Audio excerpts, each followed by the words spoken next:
by the way, he spoke of the second green revolution. Absolutely. He also allocated 400 crores to it, Yeah. which I think is not enough, number one. not at all. He also mentioned that you would need all of this to come in. You need cold chains, you need right pre-harvest, post-harvest.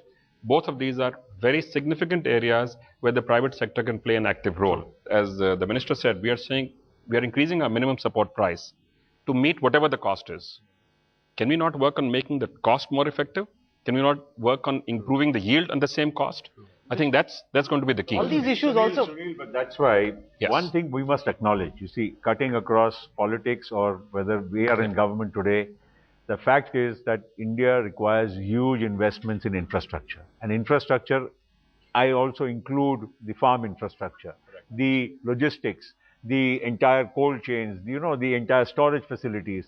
It cannot be done by government alone. In fact, we have recognized public-private partnerships, but they are more on paper. For the fact is that there are still sector after sector where we have not yet been able to lay the foundation or the framework rather for more peace to come into place. No, but on these issue are which challenges. is These are as issues which critical have to be addressed. as foreign direct investment, for example, in multi-brand retail, which will help address some of these issues everybody's speaking about. The government hasn't taken a single inch forward. You've got lots of committees, lots of reports which indicate the need to bring in FDI in retail, but no action on the ground. I don't think that the government is not taking action on that. In fact, if you look at the farm sector, there has been a lot of investment coming through various mechanisms. But the fact is, yes, now it's just coming to FDI in multi-brand retail. I think these are all processes and phases in which eventually will lead to whatever we are talking about. Okay, let's take some questions from the students. Let me just add on the agriculture front. I think we have got 3 time phases. One is immediate. For that, you'll be surprised to know that last budget, Pranab Mukherjee introduced special facilities for warehouses. So that you quickly come, 40% of fruits and vegetables of the second largest producer in the world, India, is wasted. Now, that did not get picked up, and part of the reason was infrastructure. That the warehouse to the connectivity to the point was not there. Intermediation, our FICCI studies show 7 intermediating entities, each of whom are entrepreneurs, because they are taking something, giving it to somebody, making a cut in between. They can only be eliminated once this supply chain is integrated right from the front end to the back end, for which infrastructure is a constraint. By the way, China has doubled the per acre productivity, in some cases 4 times that of our hectares. So that is a long-term challenge, which unfortunately one green revolution happened, where Punjab alone could feed the entire India with wheat. But a second green revolution enlarging that pale has not happened. Hi, as Arindam sir said that farmers' production should directly sell in the market. Sir, don't you think that nowadays fruits and vegetables are sell at the cost of white meat? So don't you think that it's creating a negative impact over the general audience?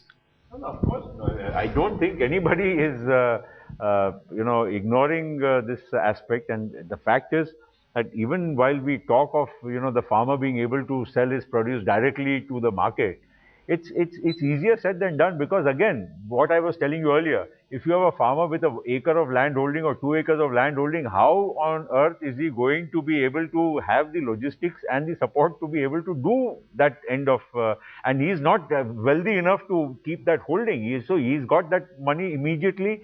That's good enough for him.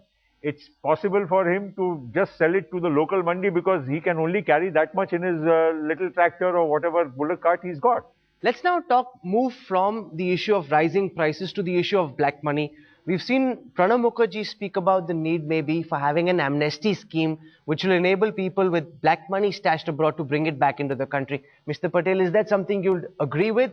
Would you recommend it? Because a lot of people would feel we are giving an incentive to those who've stolen billions from India to bring it back. I don't think Mr. Pranab Mukherjee has given any sweeping statement about amnesty or anything of that sort. I think we are reading a bit too much. In fact, whatever I have been observing, and I'm part of the government, is that the government has said that we have an intent, and not just said, we are doing everything possible to make sure that if there is black money outside the country, it should be brought back to the country. It should be taxed. People who are guilty should be punished. The fact is that this year, I think just detections alone by the income tax or other agencies have been to the tune of almost 48,000 crores. And this itself will translate into much higher tax collections for the exchequer.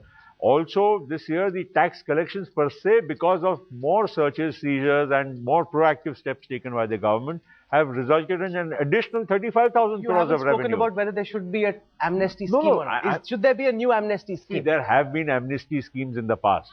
Has that taken away I would say, the attitude or the aptitude of people to generate black money? I think for that, structural changes will have to be made in the long run or in the short term.